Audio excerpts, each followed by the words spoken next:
కొత్తగా ఎన్నికైన ఎంపీలు అందరికీ టీడీపీ అధినేత చంద్రబాబు హితబోధ చేశారు. రాజకీయాల్లోకి కొత్తగా వచ్చి ఎంపీలుగా ఎన్నికైన వారు 10 కాలాల పాటు రాజకీయాల్లో ఉండే విధంగా వ్యవహరించాలని సూచించారు. ప్రస్తుతం ఉన్న సీనియర్ ఎంపీల సలహాలు తీసుకుని వ్యవహరించాలన్నారు. ఏది పడితే అది మాట్లాడకూడదని, బీజేపీకి వ్యతిరేకంగా ఎలాంటి వ్యాఖ్యలు చేయకూడదని దిశానిర్దేశం చేశారు.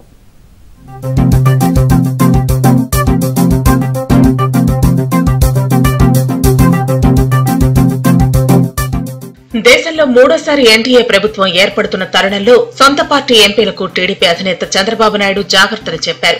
తెలుగుదేశం ఎన్డీఏలో మిత్రపక్షంగా ఉందని, బీజేపీకి పూర్తిగా మెజార్టీ రాకపోయినప్పటికీ టీడీపీ మద్దతు ఇచ్చిందనే విషయాన్ని గుర్తుంచుకోవాలన్నారు.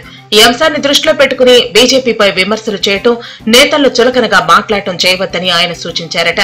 గ్రూపులుగా విడిపోయి రాజకీయాలు చేయటం, సమావేశాలు నిర్వహించడం వంటివి చేయొద్దని బాబు అల్టిమేటం జారీ చేశారు. ప్రస్తుతం ఎన్డీఏ కూటమిలో సుహృద్భావ వాతావరణం ఉందని, అందుకు తగినట్లుగానే అందరూ వ్యవహరించాలన్నారు. ఎవరైనా బీజేపీ ఇతర మిత్రపక్షాలపై మాట్లాడితే అది తాను మాట్లాడినట్టుగా భావిస్తారని, అందువల్ల ఆ విషయాన్ని దృష్టిలో ఉంచుకోవాలని చంద్రబాబు ఎంపీలకు హితబోధ చేశారు.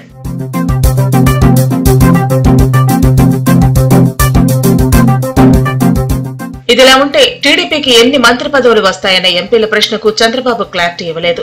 బీజేపీ అగ్రనేతల నుంచి సమాచారం రావాల్సి ఉందని, ఆ తర్వాత మాత్రమే అన్ని విషయాలు విపులంగా మాట్లాడదామని ఎంపీలకు బాబు చెప్పినట్లు తెలుస్తోంది. అయితే ఎంపీల నిధులు, అభివృద్ధి అంశాలపై చంద్రబాబు కీలక సూచనలు చేసినట్లు తెలుస్తోంది. రాష్ట్ర ప్రయోజనాల కోసం కేంద్రం నుంచి వచ్చే గ్రాంట్లు, పథకాల ద్వారా పార్లమెంటు నియోజకవర్గాల్లో చేపట్టే పనులపై దృష్టి సారించాలని ఆదేశించారు.